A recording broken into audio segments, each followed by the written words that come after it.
Voilà, donc là je vais vous montrer la pose d'un Sundy XL, donc la version 27 mm, donc en pose verticale, mais avec le Sundy en version 20 mm, que ce soit en verticale ou en horizontale, c'est le même principe.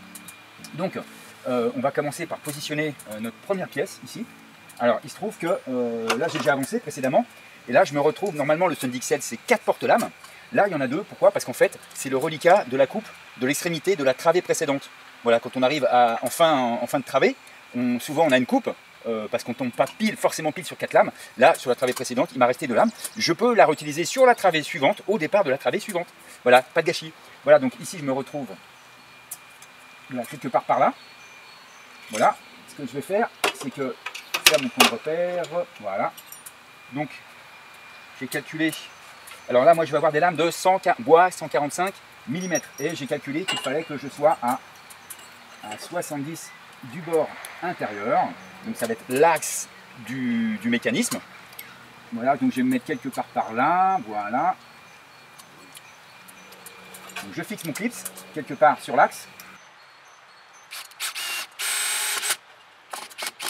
Et je vais le centrer à peu près sur l'axe, comme ça, voilà. Je vais faire la même chose en dessous. Donc il se trouve que j'avais déjà repéré mes axes. Ok.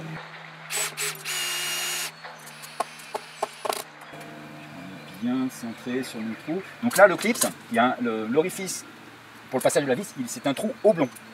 Donc en fait, on peut facilement positionner le clips comme ça pour qu'il soit au bon emplacement en fait. Porte-lame, le mécanisme, je le mets à peu près par là et je clipse tout simplement. Donc après, je peux ajuster comme ça. Ici, le clips, comme vous voyez, il dépasse ici en bas parce qu'il va servir de point de départ pour le mécanisme suivant. Alors, point important, il va falloir freiner. Il va falloir freiner parce que ce qui se passe, c'est que si on laisse en extrémité, il faut laisser il y a un jour, enfin il y a un espace là entre le haut du mécanisme et la poutre. Et si je freine pas, si je bloque pas, quand on va ouvrir ou fermer, ça risque de bouger comme ça, et donc les lames vont se désynchroniser. Donc je vais freiner. Alors mes lames elles font 145, je vais prévoir 5 mm de jeu, pour pas que ça touche la poutre ici. Donc je vais mettre à 150 mm. Hop. Voilà. Voilà, je suis bien. Et je vais mettre une vis, tout simplement. Alors la vis, je la positionne au centre, dans l'axe du mécanisme. Voilà, là il y a une espèce de petit triangle, vous voyez, de petites nervures en fait. Je vais vraiment me mettre ici. Voilà. Je vais me mettre légèrement au-dessus. Alors, il ne faut pas que la tête de vis dépasse trop, sinon ça va... La lame va gratter dessus, quoi. Ça va la bloquer. Donc il faut qu'on soit vraiment juste à fleur du corps du mécanisme. Mais pas trop bas non plus, sinon on est sous le mécanisme, c'est pas bon. Voilà. Donc là, je suis bloqué vers le haut. Très bien. Maintenant, je vais pouvoir mettre les mécanismes suivants. Voilà, donc je vais mettre en place le mécanisme suivant. Bon, il se trouve que j'ai déjà repéré les clips de fixation.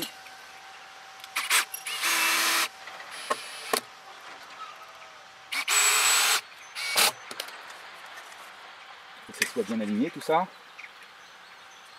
Okay.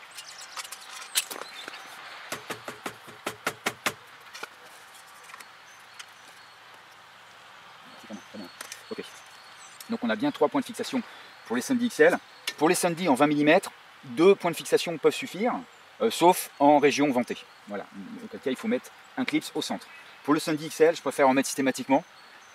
Parce que le poids, si on met des lames en bois de 27 mm, c'est un petit peu plus lourd que des lames en aluminium ou des lames bois de 20 mm. Donc il vaut mieux avoir un support un petit peu plus solide. Donc là je clip tout simplement, c'est super simple. Voilà, hop. Hop, je me cale bien vers le haut là, hop là, et je vais tout simplement rifter. Donc on a 2 trous pour le riftage ou le boulonnage, on peut mettre des petits boulons aussi. Mais le riftage ça tient, ça bouge pas disons.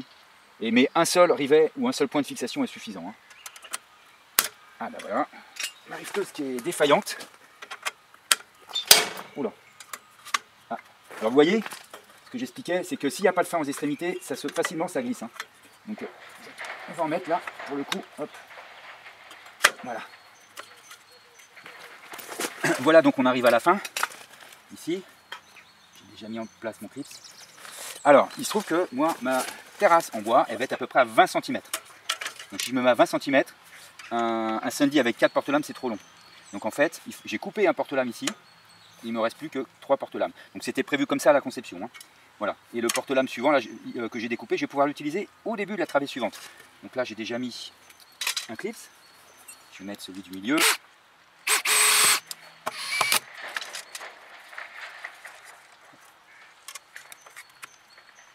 Donc là mes clips sont bien alignés.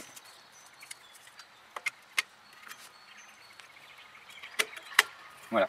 Je le pousse bien embuté contre le précédent. Et là, je vais mettre un frein, pareil, avec une petite vis, bien centré sur le corps du mécanisme, avec la tête qui affleure avec le corps du mécanisme ici. Voilà. Okay.